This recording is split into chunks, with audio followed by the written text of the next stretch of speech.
What we do here is go back.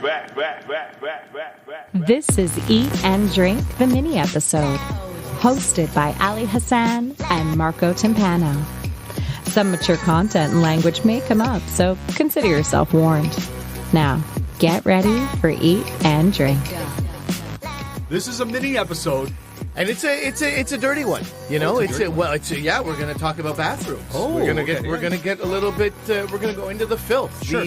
the dark underbelly of the service and restaurant industry. Yes. What do you think of that? Can you? I have strong opinions on that. I have strong opinions on that. Here's the ideal situation for me. Talk all to right. Ideally, I go wash my hands before I eat. That's ideal. Very rarely does it happen. Okay. You start talking to somebody, blah, blah, blah, and then the food arrives. In an ideal world, I'm going to wash my hands before I eat. I'm going to eat, and then I'm going to wash my hands again after I eat. And ideally, I'm not going to urinate or defecate there. I'm going to do it all at home. This you're talking about at a restaurant. I'm talking about in an ideal world. Yeah. This would be the best. That's not how it goes. Okay. Sometimes I get to wash my hands beforehand, sometimes don't, which is a nightmare for me. I'm like, why did I not? I should have washed my hands. Depending on what I'm eating. Sometimes if it's it's tacos, there's going to be fingers in your mouth for sure. I got to eat it, right? But if knife and fork, I go forget it. It's fine. But then I pretty much 90% of the time that I'm in a restaurant, I'm using their bathroom. I'm a beer drinker as well. Sure. You know, I'm creating coffee. I'm creating situations for myself where I absolutely have to. Okay, who's going to go 90 minutes without a bathroom with the diet that I have? Well, obviously, I'm using it. Here's what happens. You go into the bathroom. It's like you push open the door. Yep. Great. That's fine. That makes sense. You're pushing in to go in. Sure. You get in. It's like hands-free taps, hands-free toilet, right? Yep. I don't have to touch the toilet.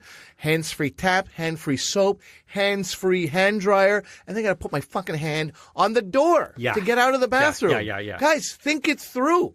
Get rid of your doors. That's what you do. You get rid of those doors. Put the button there, something. Mm-hmm. If you're going to get me in the headspace of hands-free. Sure. If I got to touch my hand on everything, then I'm not angry. I'm like, oh, this is consistent. We need consistency in these bathrooms, bud. Look, I'm not going to disagree with you here. I subscribe to the adage, don't shit where you eat. So I'm just going to bring that up, all right? I know. Now, having worked as a waiter, I judge restaurants by their bathrooms. So I could be in the greasiest spoon. I love a good greasy spoon, but there's no reason why their washrooms can't be spotless. Right. And I understand they might be messy because of someone who's just used it, so paper towels on the floor or whatnot. But your washroom, like your kitchen, should be spotless. That's how I judge a restaurant. And that's just the way it is. Because if I'm having a good time in a restaurant and then I go use the washroom, I'm saying the Canadian washroom or the bathroom for our American listeners, and it's gross, whatever I just eaten doesn't sit as well as prior to using that washroom. That's just the way I live, right? Now, I also hated it. I worked in some restaurants and bars where the servers would have to clean the washroom, and it always bothered me, one, because it's the last job I wanted to do. Even though when I would do it, I would take a little break. I'd be checking my Facebook. I'd be whatever, sure. But I thought you were going to say, even though when I would do it, I would take pride in my work. Quite the opposite. No. You would check Facebook. Okay. I check Facebook, send out a tweet or two, call my wife. But I never understood that because this waiter who's just cleaned the restroom now has to serve people. Yeah. And whereas I would make sure I'd be washing my hands thoroughly because if I touched anything that was remotely gross in any way, shape, or form, I would be skeeved out. I'd be washing like a doctor. You know how a doctor scrubs? Sure. I'd have less time on the floor, but I'd just scrub my hands like I was a surgeon getting ready for surgery. But I worked with people that I'm sure, splash, splash, they were out of there serving your food. Absolutely. And that's just them with a mop. But we're talking about servers who also sit on the toilet and get out of the bathroom. Oh, yeah.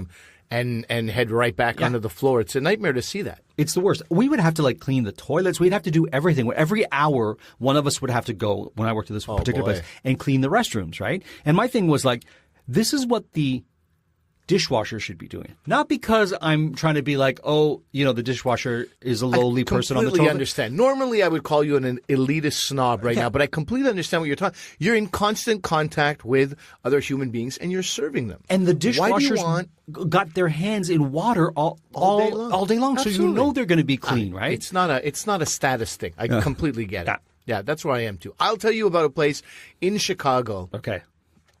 Where I broke all my own rules. It was a taxi stand, okay? So it was all cab drivers, Pakistani place. They only had like 5 things on the menu every day. Frontier chicken, some other chicken curry, some other like lamb kebabs. So unbelievably delicious. Yum. So unbelievably delicious. And then, if you go to a fast food place, you turn around and you've got your napkins and your ketchup and your salt. Sure. Here you turn around, you had limes and you had jalapenos. They had chopped up jalapenos, and you could with a spoon take the jalapenos and put it on your amazing Pakistani halim or nahari, these fantastic dishes. Yum. And then you had limes. You take a bunch and squeeze it. Anyway, you go in the bathroom there. Okay. These are all Muslim cab drivers. Okay. Now, Muslims pray 5 times a day if they are, strict practitioners of the religion. When they pray, each time you pray, you have to do something called wuzu or wudu. Wudu is a ritual cleansing. Yes. So you are cleaning yourself 5 times a day. Thorough. You clean your hands, you clean your head, you rinse your mouth, behind the ears, and you clean your feet. Oh. So this bathroom was basically a place, because right above this taxi stand was also a mosque. Okay. Like a one floor of a building, but a makeshift mosque. Yeah. So these cab drivers would come in, they would do this, and then they would eat, and then they would, it was like overflow. Yeah. Probably in the mosque, the bathroom's full, there's all these people. Right. So the men would come in there. It was you just go in and immediately you got to grab the wall so you don't slip. Right. It's just puddles everywhere. And then also there's a watering can. This is a very, classic Muslim way of using the toilet. You use a watering can to wash yourself afterwards. Oh, I see. Okay. So you're always clean. You could eat off a Muslim man's butt. That's an old wives' tale. Okay. Well, I won't necessarily. You keep that in mind. Okay. I won't necessarily subscribe to that. I just made that up. I made that up, but the watering can is a big thing in Middle Eastern, not only with Muslims, I shouldn't say that, but Middle Eastern and Eastern homes. You know, it's like you don't have a bidet, you have this watering can. All right. And so just water everywhere from that ritual cleansing. And I went with a buddy who was like, buddy, I can never eat here again. Oh, really? But I'm like, this place is the best. The best, the best food. You can't get this food. He goes, I just can't. I just went in the bathroom. I go, you went in the bathroom? I should have told you, man. You never go in the bathroom here. You do not go in the bathroom. You hold it. We go across the street to McDonald's and you go in that bathroom. Like, you rather use a McDonald's bathroom than this one. You just don't go, and then you're fine. Sure.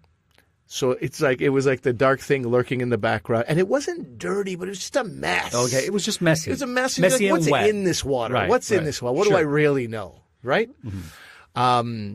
Like, if God forbid you have to sit on the toilet, you can't let your pants touch the ground or they'll be soaking. Okay. It was crazy.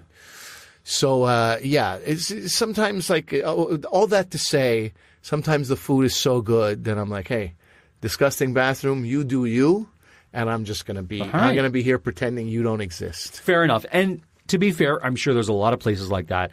I'm just a bit of an elitist snob, like you said. I said I'm not going to call you one, but thank you for doing it for me. I'll own up to that. I will tell you, I wish I could remember the name of this restaurant, but when I was in Brazil, I was there for a corporate gig, and a good friend of mine, David Snellgrove, I'm just going to drop his name because this is where I feel like I really bonded with him. So David and I were at this corporate thing, and you're with all the clients, and it's the last place you want, but it was a fantastic restaurant, right?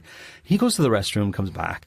And then I'm like, we were drinking quite a bit, and I just turned to him, I go, David, where's the restroom? He goes, oh, just down over there, right? So I go into this restaurant, and I need to take a piss. I need to urinate, right? So I'm like, okay, so I'm looking for urinals. There's no urinals, right? And I'm like, oh man, did I go into the ladies' washroom by mistake, right? Because I couldn't find them, right? I go, no, this is the men's washroom. So I'm looking, and there's this beautiful water feature, this waterfall. Oh yeah, with ivy growing and stuff, and I'm like, oh.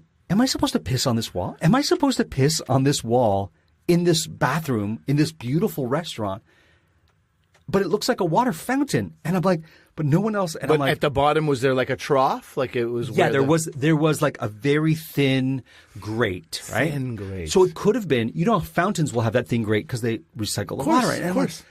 the dilemma was, what do I do, right? I could just use one of the stalls. Use one of the stalls, sure. But this was an opportunity to piss on a wall in a restaurant, right? So I'm like, all right, well then I just gotta be me, right? Yeah. So it was glorious, right? I come out and I see David and I'm like, David, and he's like, yes. I'm like, did you? And he goes, yes. I go, but in that, and he's like, yes, I know what you're saying, and yes. I'm like, it was amazing. He goes, it was amazing, right? So right or wrong, Yeah. Now, I bet if I would have turned the corner, there's probably like a row of urinals, and this was in fact That's so a funny. fountain. Yeah. But yeah, it was the best. Hey, that's on that restaurant, Yeah, okay? listen. You don't do that in the bathroom. You keep your beautiful ivy fountain. If it's not meant to be pissed in, you don't put it in the pisser. You put it outside. To be fair, The lobby. it wasn't a fountain. It was a wall. That a dripped. wall. You it was put a your beautiful wall of water, dripping water and ivy. And of course, you would pee there normally, but with the ivy, that throws you off a bit. A You're little like, oh, bit. this could be art, plant life. Am I killing something? Anyway, yeah. So that's my to Brazil. To Brazil, Sao Paulo. I miss you. Yeah. Write in. You got stories about bathrooms, horror shows that you've seen. Pleasant We're into it. stories? Oh, pleasant stories also, of course. Yeah, of course. you It know. doesn't have to all be horrible. I don't want to be reading the emails about horror stories. That's not. Why do I want to? I don't Why do I know. want to? I want to for some reason. All right. So Helen in Dubuque says that she was she found a head in one of the stalls she was in one time. Still had to take that shit, though. She so took the she- shit. And Right she's like, on. the mouth was open. I might as well. All right. Now I've gone too Oh, far. Now God, I've that's gone too worse far. than any letter we'll ever get. Jesus Christ, there you Marco. go. That's terrible. I'm sorry. Maybe I'll edit that out. All right. Whatever you do, hope you have a great one. Thank you. This was a mini episode with myself, Marco Timpano, and my good friend, Alias. We'll see you again soon. That was Eat and Drink, the mini episode with Ali Hassan and Marco Timpano. If you have a topic, cocktail, food item, or segment for What's in Marco's Mouth, email us podcasteatdrink@gmail.com. Look for the mini episode on the 1st and 15th of every month. Until the next one, forks up.